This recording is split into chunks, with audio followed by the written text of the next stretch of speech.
What's going on, guys? It's David Piatek and Lourdes Fernando with another edition of talking about using your VA home loan. Today, we got a special treat for everybody. We're going to be talking about how to access equity in your property. I mean, Lourdes, it's probably the number one concern, from selling a property, right? Should I sell because I have a ton of equity, I got a low interest rate? To the flip side of looking where interest rates are today, do I refinance? I don't refinance. How do I access the equity I have? Because Americans have a ton of equity in their property. So that's what we're going to be covering today. So kind of give you guys an outline. And also, by the way, while we go over all of this, please make sure that you guys ask us any questions. And if you haven't subscribed to the channel, please do so. So we're going to talk about understanding the equity, what it means, how you get it, how rates impact the equity you can get, and just kind of the average equity methods you can access it. And we're going to really talk about, as well as it's going to be the largest transfer of wealth in the history of the world. I'm pretty sure, because there's a ton of equity that's out there that people are focusing on right now. So we're going to kind of just dive right into it so you guys can get some good quality information from today's show. So first thing we're going to talk about is understanding equity and the role that it plays in personal wealth, right? So Lourdes and I, are always talking about generational wealth. Well, where is this generational wealth, right? These bunny ears, I have to crop them in a little bit because the view's a little bit smaller. So basically, over time, the value of a property goes up, right? And the balance of your mortgage continues to go down. That spread between the balance of your mortgage and the current market value is the equity that you have in your property. That's why over time, we see also that we have a lot of baby boomers. That's why we're going to see a large transfer of wealth, which we're going to cover that a little bit more later. But that's really where that equity comes from, is having a property over time or values going up. Yeah, so let's go ahead and talk about that. Thanks. You gave a lot of information already. But one of the things I want to touch on is some of the misconceptions. And I had one of these myself. I'm like, hey, I have all this equity in my property. So, I run the numbers and I find out I have some equity. And I'm thinking it's super easy to obtain. Now, it's not that easy. So, we're going to be talking about that. There are ways that you can access it. And we're definitely going to be talking about some of the methods, if it's even worth doing that, or some of the other options that we do have. So, yeah. That's pretty awesome. And I want to also highlight on something I mentioned a little bit ago when I talked about when you make payments on a mortgage, and right, the balance of the mortgage versus what the value of the property is. That's why it's also important to understand, like, should you be making extra payments in your mortgage payment to pay off the balance even faster, right? So when you make extra payments on your mortgage, you're actually paying down the mortgage faster and faster every month. Basically, your mortgage recasts, right? So if you had a 30-year mortgage, made a $10,000 payment, all of a sudden you could be at the 26-year mark, depending on the balance of your mortgage, which significantly helps you to be able to access more equity down the line. Same thing with like doing a 15-year mortgage. Now you've cut that in half because the average person takes a 30-year mortgage. But you can cut that in half by doing a 15-year and paying even less interest, even in this rate environment. Yeah. So, yeah, definitely. So, one of the things I do want to talk about is some of the improvements that you can make to your house to actually gain equity potential. We have a lot of, and I'm in this world every single day. We have a few people who say, "Hey, I want to sell my house. I want to get all my equity," and they put all these like crazy things in their house. And when they go to sell their home, they want everything they put in, and on top of that, the equity. But sometimes it doesn't work that way. So one of the things that you should focus on is the kitchens, the bathrooms, any additions, garages, finishing the basement. But be very cautious that you're probably not going to see the entire valuation that you're spending on these projects. So So if you would reach out to your real estate agent before you start making all these modifications to see if it's even worth it, if where should I put my money, because I want to do a cash out refi, or I want to do this, I want to do that. What's going to give me the most value? I would definitely talk to a professional so they can tell you what to focus on. And also, it really depends on what's being sold in the area. So if everything is brand new or new construction or this, that, and the other, you want to make it look as close as possible to what's being sold in the area. So that's another thing that you should also look into. So I would definitely say reach out to the professionals for that. Another thing too is, well, David, do you have anything to say about that? Yeah, I mean, definitely. Man, it's kind of crazy because sometimes people, like you said, add all these things and they're like, well, I want to gain that equity back, and it doesn't come back to you. So I think, I don't know what your take on that is that, if you go too custom on a home, it also has downsides because the marketability of that property, like there's a property not far from me that is in a primo location and they're asking a lot of money. It's been on the market for over a year because it's kind of odd, right? It doesn't have the standard finishes. So yeah, we see that. Yeah, so we do have a question. Are there any special realtors for that, or anyone that will do? So all what you have to ask your real estate agent is if you can provide me a CMA, comparative market analysis, and then they'll send you everything within a mile.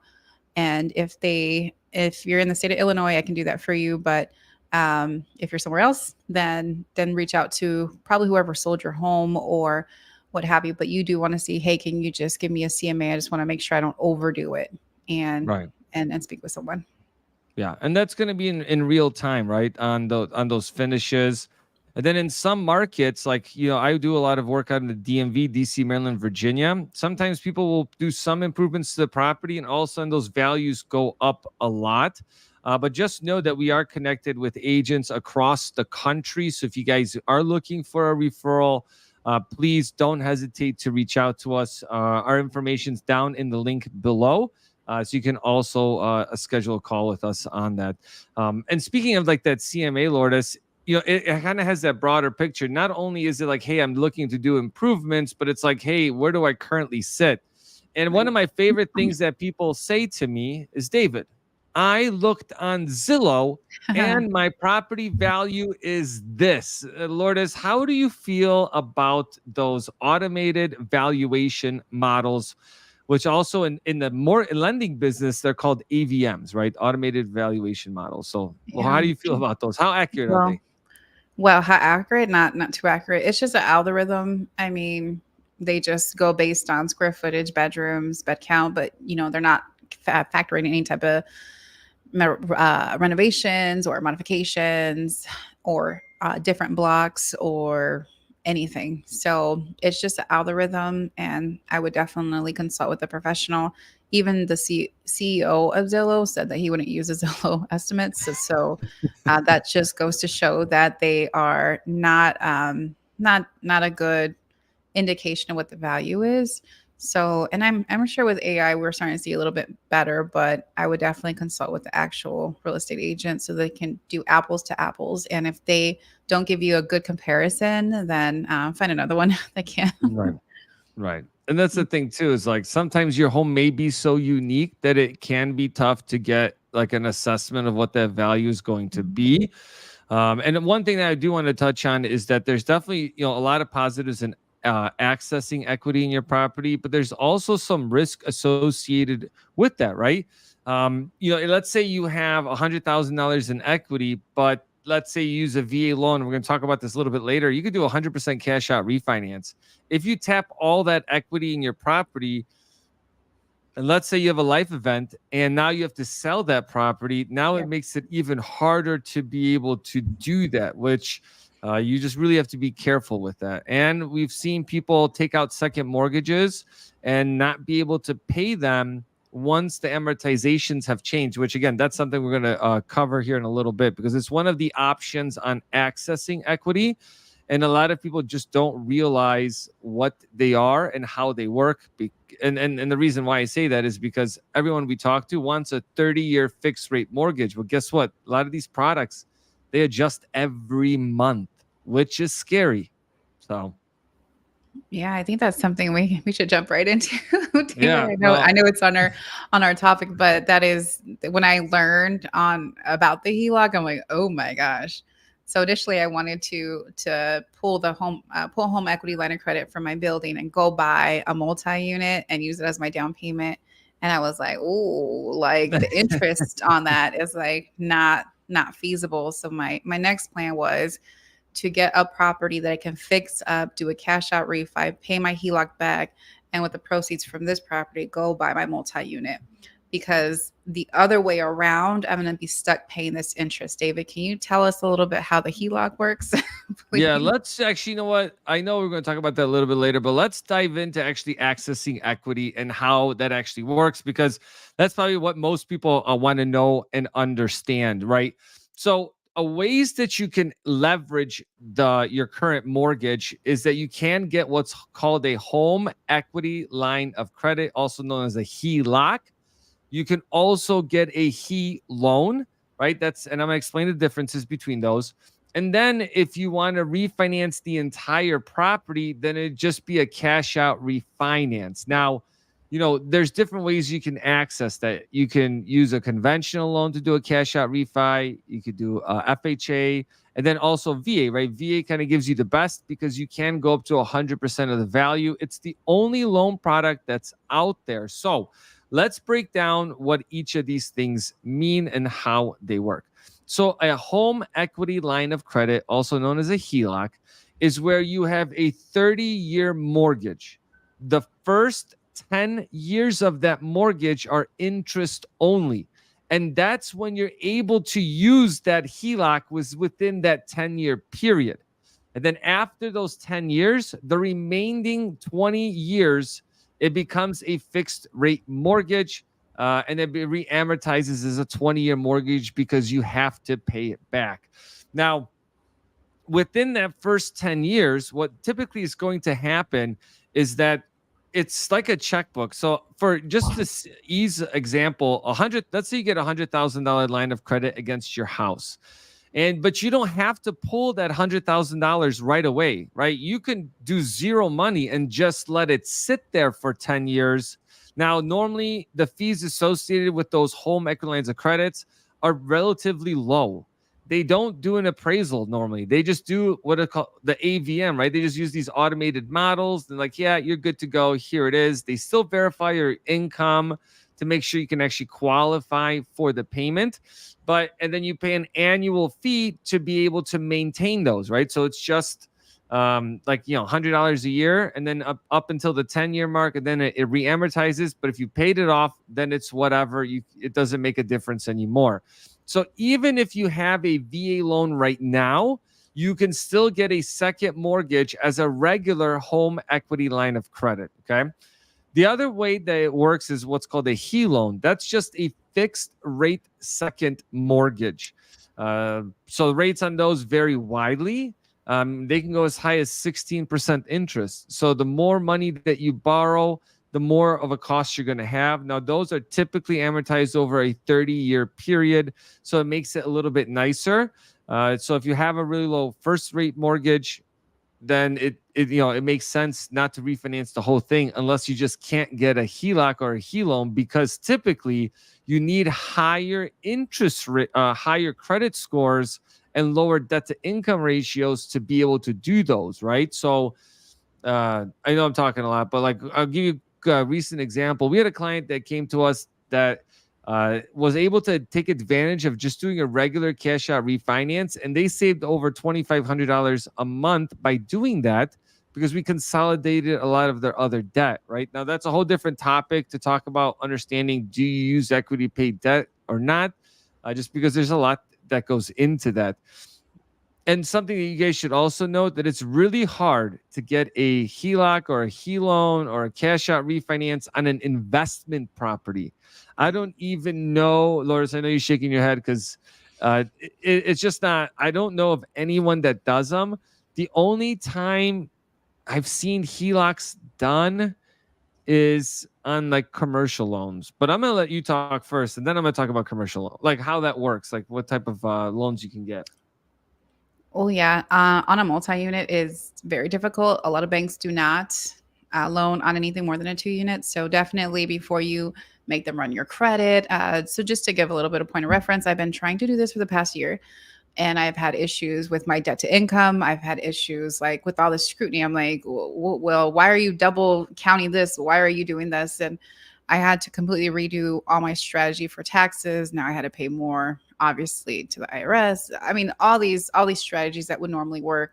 When I came to the HELOC time, it would not work. So definitely before you let them run all your stuff, ask those questions. If you do have a multi-unit, even if you have a single family home, say, hey, this is my debt to income ratio, this is my credit score. That's very important because you do have to have a really high credit score to do this. And although you do have equity in your home, it's like really hard to pull it out.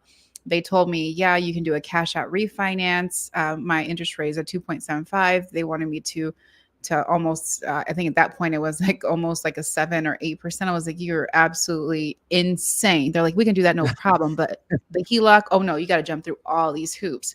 So just make sure that you are getting yourself in the right situation. Make sure that you are getting in the best financial situation. And then also keep in mind what you're going to do with this money. It is really high interest rate. And like how David says, it goes up and it goes down, it goes up and it goes down. We see a lot of properties that do have, they go into short sales and they have two mortgages. So they most likely had a HELOC of some sort, or or something, a second property or second lien on the property, and now they're in short sale or they're in foreclosure or something like that because they can't pay both of those payments. So that's one thing to also consider. And then I know they were telling me that I had to do a draw immediately of a certain Oh, percentage. wow. When as soon you had to do the draw immediately within the first, I think it was like 30 days. So you have this credit, like how you were saying, it's like a credit card. You can use it when you need and pay it off. So that's why I had to change my entire strategy around what I'm going to use this money for. Now, if your plan is to pull the HELOC, fix the repairs, sell the property, you also have to consider that if you're purchasing another property, that's going to count against you with all this.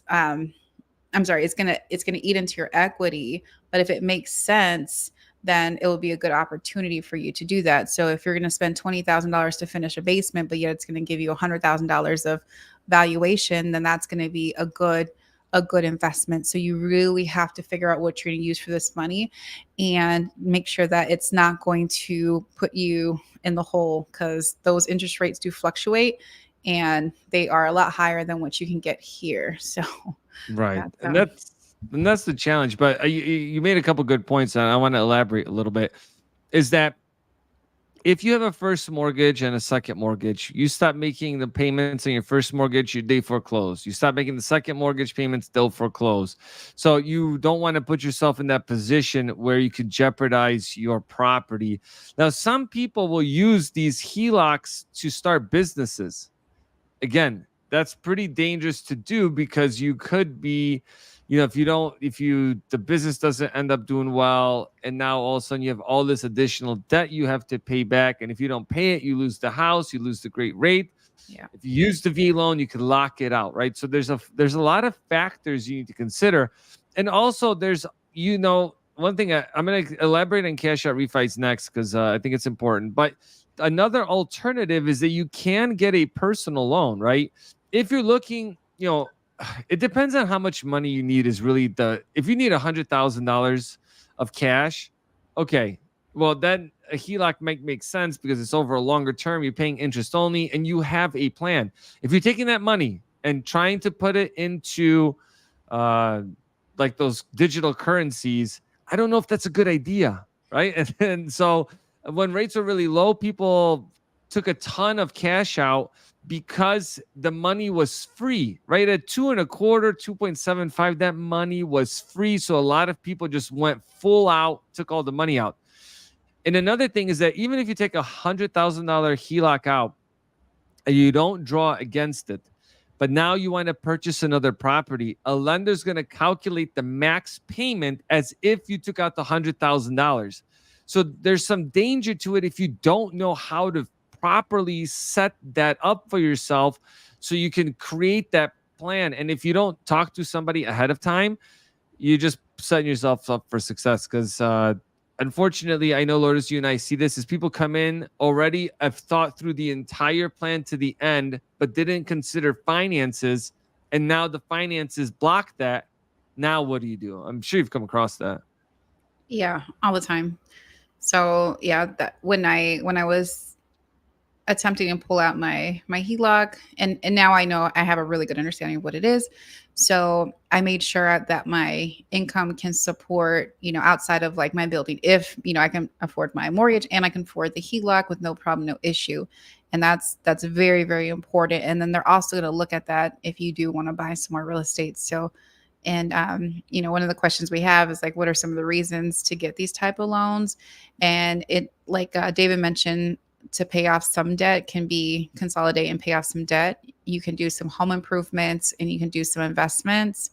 But if it's very high risk, it might be not a good option to actually do that. So definitely consider talking to a professional to see kind of like what your plans are for the next 3, 5, 10 years, and if it's going to make sense to actually pull the equity out of your home. Right. And like one thing's, I mean, I'll tell you, I see, like I mentioned, people pulling money out for businesses, renovations. They want to purchase other properties. They want to purchase them in cash. Uh, the renovation one is pretty good because I like that. What things that you probably shouldn't be using a HELOC for is going on vacation, because that's a temporary thing. And now, unless you have so much equity in your property and you know really how to leverage this checkbook of yours, and that way, because you remember, you could take 5 grand out and, like, hey, I'm getting a bonus next month of $10,000, but I need to pay $4,000 for something. Well, yeah, you write the check, you basically get the money, and then you can pay it back. So it's a good way. As also, if you're self-employed, right? A HELOC can be a great tool to help manage your debt or how you can actually spend money on your business. So there's definitely some pros to that. But again, you wouldn't just be taking it out. I was going to say for no reason, but you know what? If you have the ability to get a HELOC for maxing it out and you don't use it, I would actually do it, right? So you can get a HELOC and never use it, but it's there just in case actually you lose your job. You have access to the equity. You need help making your mortgage payment. And I know you're kind of double dipping, but we're just kind of talking worst case scenario. But just remember, during COVID, a lot of people lost their jobs, but equity went up significant during that period, right? So a lot of people could have hedged themselves against the downside, and when things are not as good, right? Or they really need money, or emergency funeral comes up, they have access to that. Yeah, So, definitely. And David, do you want to hit on the cash out refinances? yeah. Because these are Yeah, let's talk about the cash out refis. So, a cash out refinance, especially, I'm going to specifically focus on the VA home loan. So, the way that it works is that you can go up to 100% equity of the property. You still have to be able to qualify for the home loan. An appraisal has to be done on the property, and you really want to be at the 90% or lower cash out refinance. The reason why is that once you go over 90, interest rates go up significantly. So you definitely want to be able to, if you can, stay under that 90%. What's included on a cash out refinance, unlike a purchase, is all your closing costs can be rolled into the mortgage. Now, your funding fee and closing costs will count against the 90% or 100%. So that's something you have to keep in mind. And unlike a purchase, it's a lot harder to predict what the value of the property is going to be, because an appraiser has to go out to the property and then they're going to let us know what the value is. So, when we're teetering on, is it 90, is it not? It can be kind of, I would say, a little bit scary because you don't know what's going to come back. Right now, things have been coming back really good, I think, across the board. So there's definitely some opportunities. And now that cash out refinance really is it's designed for a primary residence. Okay, so you have to live in that property. Mm. Now the cool part, we helped somebody recently do this. I'm like, the VA said it's possible, but I've never done it. We had a client that had a VA home loan that they actually were moving into while we were doing a cash out refinance, and they were able to pull all the equity out of their property. Not all of it. They did 75% loan to value. And basically what that meant was, and this is something that's pretty cool with the VA loan, is they've already had two VA loans and exhausted all their VA home loan benefits. Okay. So now how do you use a VA home loan on a cash out on for the third time? So the reason why we could do it is because the loan to value was 75%, because the VA guarantees 25%. So since the veteran guaranteed 25% of the loan, they were actually able to do a cash out refinance up to 75% loan to value and still use a VA loan, but no entitlement. It was, I know it made it sound like a lot, but it's something that's mind blowing that we recently learned about as well. So there's definitely some opportunities to be able to do that. Now, I know somebody had a question here as well. Let me see something. If two separate mortgage. Okay, so that's a good question. So we had someone ask, is it two separate payments if you have a first mortgage and a HELOC? No, so you're going to be making two separate payments to the two different mortgage companies. Now, at the end of the year, when it comes time for your taxes, then you're going to get two separate interest deductions, the 1099s that you're going to submit to your accountant or CPA, or if you do the taxes yourself, you'll submit that to them. And another advantage with refis is that you can expense those on your taxes, but you can't do that on a purchase. So, and you, oh, you know what, Lourdes, do you know if you get taxed on pulling money out of a HELOC? No. No, but you have up to a certain amount, depending if you're single or married. So single, and then we're not CPAs, by the way, but I have a mortgage and I have a wife, so we file taxes. So it's up to $250,000 for a single person. You can tap into that equity without paying taxes on it. And then on a married couple, and this is a lifetime thing, up to $500,000. So, and then I know we had someone questioning you, can I get a HELOC on an investment property? So I guess I can kind of dive into that because we talked about that a little bit earlier. The conventional, I don't know. And I've been doing this for a long time. I know, Lourdes, you do too. We've both have been looking for places that would do HELOCs on a investment property, and we have not found one.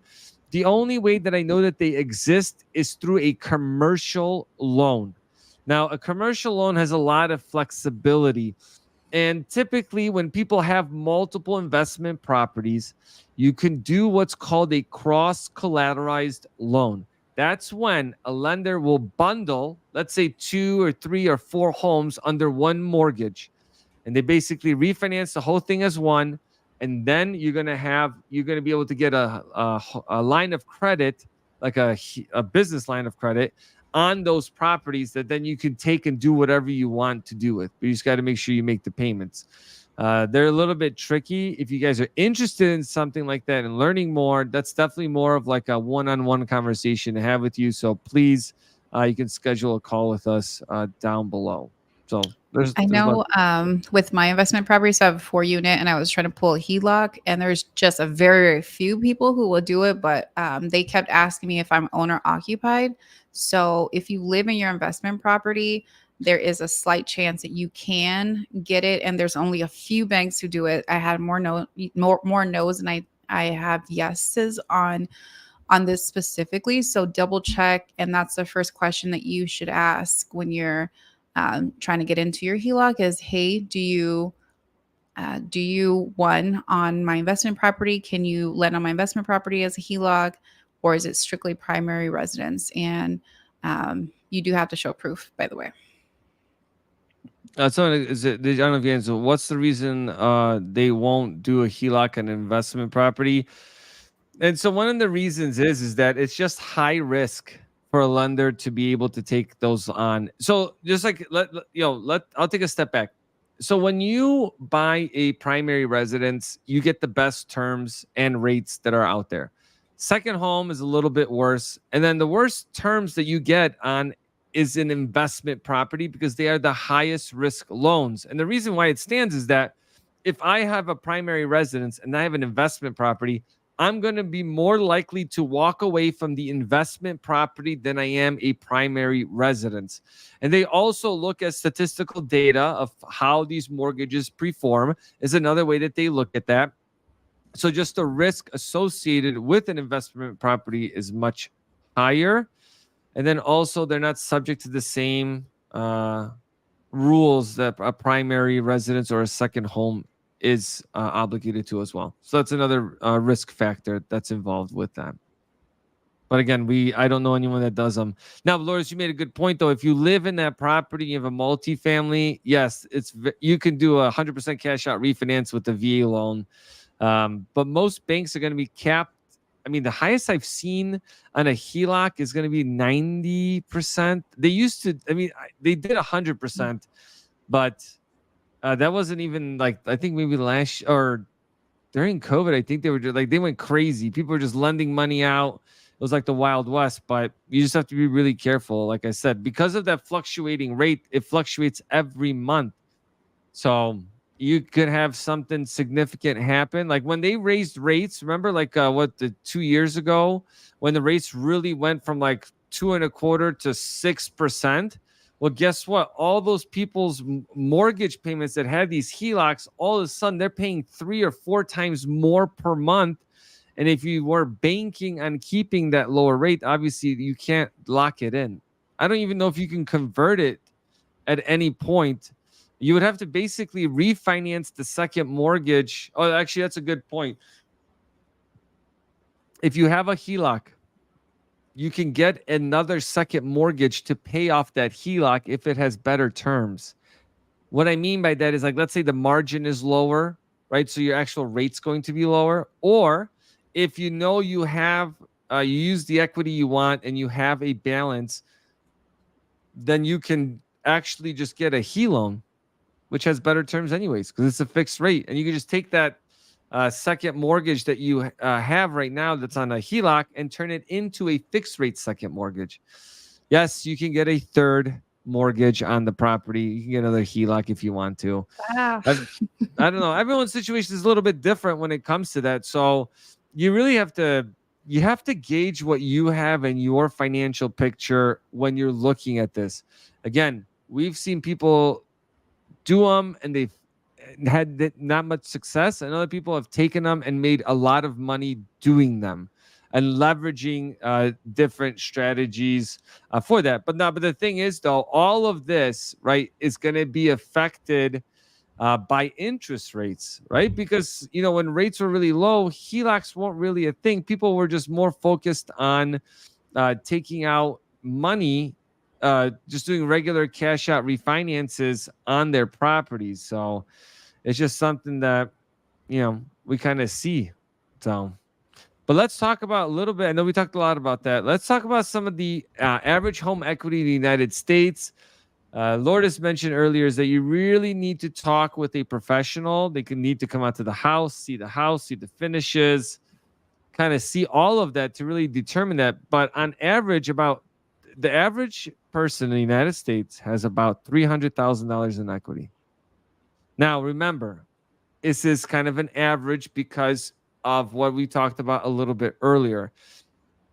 There's a lot of equity. I think it's like $30 trillion of equity in people's homes. Now you might be thinking, well, I just bought my house. How can I don't have that kind of equity? Remember, it's an average, right? And there's an average of different price points. Average or medium or average price point in the United States is about $400,000. Okay.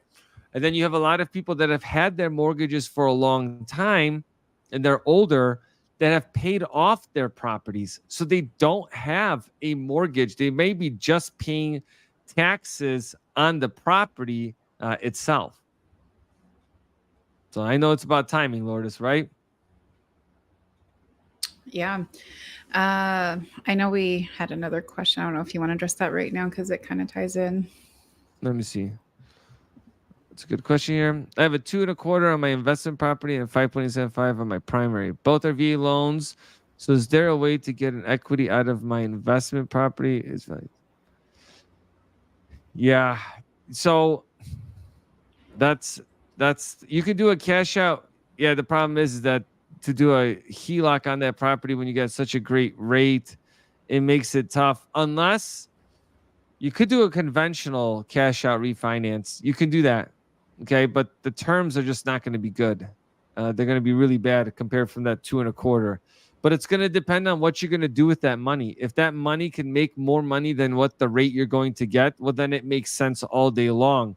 And also, you got to take a look at how much money is that property bringing in on a monthly basis and how much your new mortgage is going to be. Because are they still able to cover the entire mortgage payment? Now it's a different discussion, right? Your entire mortgage is being paid by somebody else. Now you get access to that equity. Because again, we don't know. I do not know, Lourdes and I do not know of any bank that will do a straight up investment HELOC. I don't know of anybody. Only a primary residence would have that. If you move back into the property and get a HELOC and then move out 2 months later, well, nobody can do anything Yeah. It's your about it. primary resident. Mm-hmm. It's your primary residence at that time. You can do it. Just be smart about it. So thank you. Great question though. So let Okay. me, yeah. So you So, want to talk about equity? yeah, so one of the things that I wanted to bring up is also to be very careful and to watch what's going on in the market. I'm here in the Chicagoland area, and I know the South Side has I have seen a huge dip in equity, and I see the North Side a huge like rise in it. So definitely pay attention to that. That is something when you're accessing this equity and for some reason you got to sell or do a cash out refi or do whatever you need to do, you just want to make sure that you're prepared for what the market is actually doing. So if we would have sold a property last year, she would have got an additional $20,000 on the south side versus selling this year. So we always run the numbers and just make sure that we're being realistic with the clients, and then some of the things that they I would say maybe you should hold on to the property a little bit longer, and with hopes that the market's going to go back up in that area. So definitely pay attention to what is going on in your specific area, and then look at some of the growth, the areas that are appreciating very highly. And once again, you can reach out to your real estate agent to give you those numbers and say, hey, what areas is my area? You know, what was last year's growth potential, and what was the average, what's the percentage? Because I know some areas saw upwards of to 22% Oh within the wow. last 2 years, where others are just like barely like at 5. So every area is very, very different. David, do you have anything to say about that? No, I mean that's great observation on that, and you kind of sparked something that I actually have conversations about often. Is that if you have a property and you want to purchase another one, and people are always worried about interest rates. It's actually, and I don't think we even have this in our stuff, is that you should really look, if you're looking to purchase another property, at what your current payment is, what your current rate is, and what you can actually get in rental income. Because right now, a lot of folks that are purchasing another property are leaving those great rates, but what they're doing is they're taking the money difference. And I'm seeing a lot of times $1,000 they're making extra a month and applying it towards their new mortgage, basically effectively changing the rate on that mortgage because they have that extra money. So it's just something food for thought. I think a lot of times people are like, I'm waiting for rates to drop. I think that's the wrong answer, because when rates drop, values go up and negates the whole process, the whole thing of what you're trying to do, because now it becomes more competitive versus locking in the rate now, or locking in the property and its equity right now. And then later when rates drop, then refinance into those rates. And again, that's how you're building equity in your property. And that's one of the fastest ways. So it kind of kills me right now, Lourdes, is when people are like, I'm going to wait until until rates drop. I'm going to wait till next year in order to do something. And it's just kind of like, yeah, you're going to miss out on a lot of opportunities with that. And then again, that goes into like how you build that equity, and then what's going to happen, because when rates are dropping, you're also going to be looking at, should I be getting a HELOC right now? But you don't want to be getting it on the upswing necessarily, unless you need the cash. Mm-hmm. Yeah. No. Yeah. I did really like what you had said. Well, okay, let's not repeat because I have the tendency to repeat. But you know, these interest rates, we all have low interest rates. Well, if you purchase 2, 3 years ago, you have very low interest rates, and you definitely have to run the numbers, and like how you said, run the numbers, see if it makes sense for you to do the cash out refi or for you to pull the HELOC. So you have to run both of those numbers and just make sure that that's going to be that is going to be, it's going to be worth it. And yeah, so locking in interest rates while accessing equity is another topic that I know that we should cover.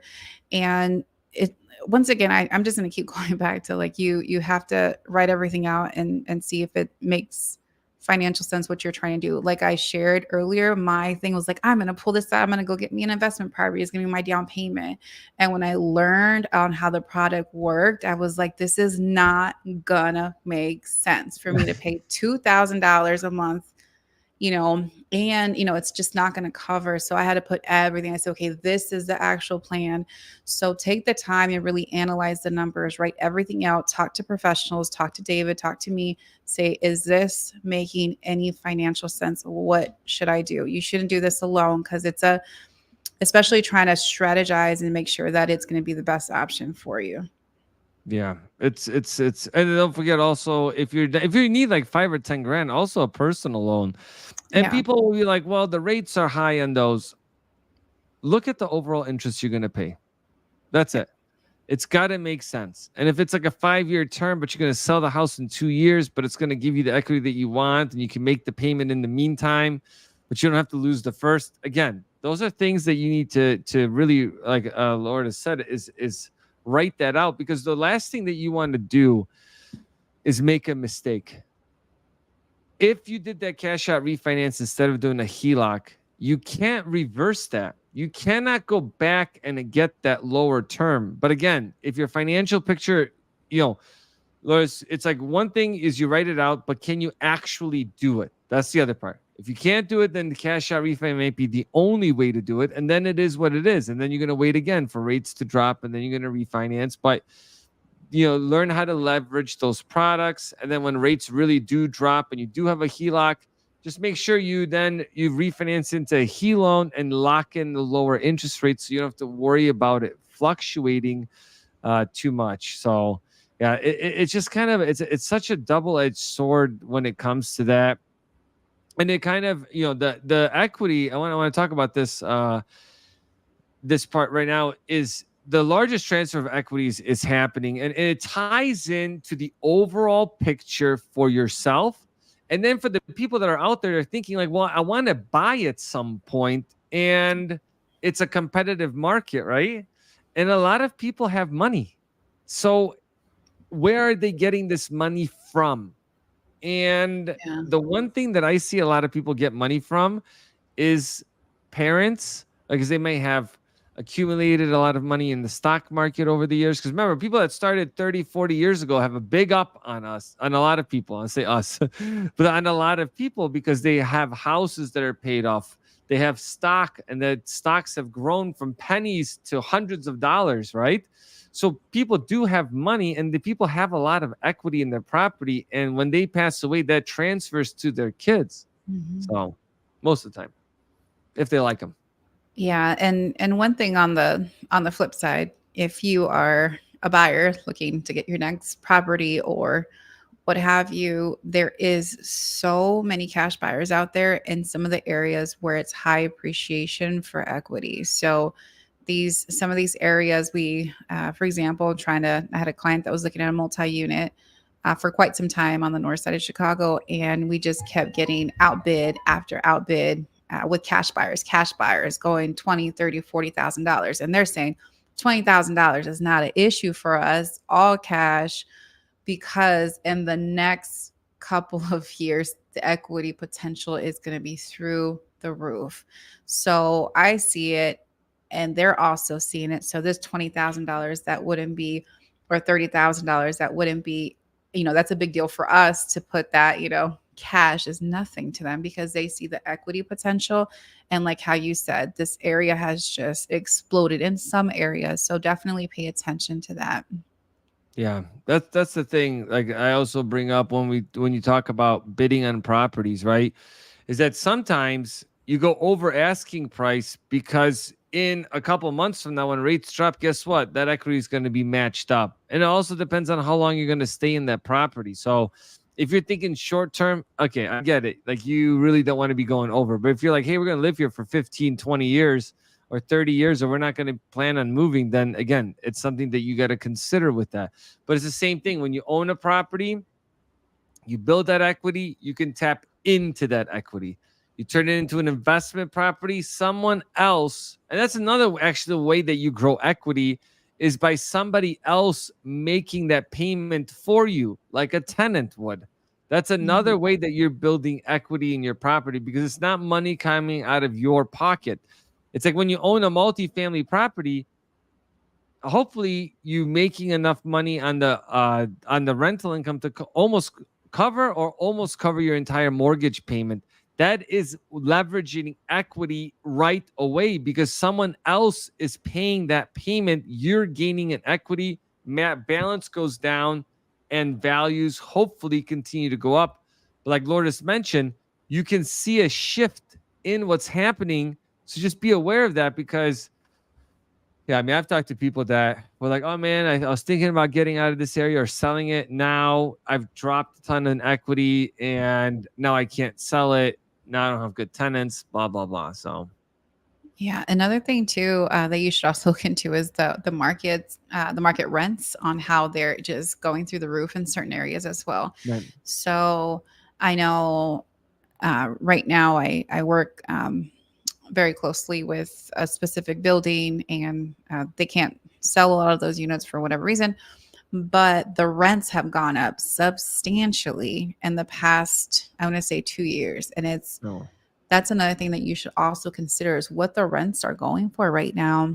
And when you're looking to tap into this equity or what have you, what makes the most sense? Like, would this bring additional revenue to you in the long run if it's a multi-unit, or is this going to be a good move?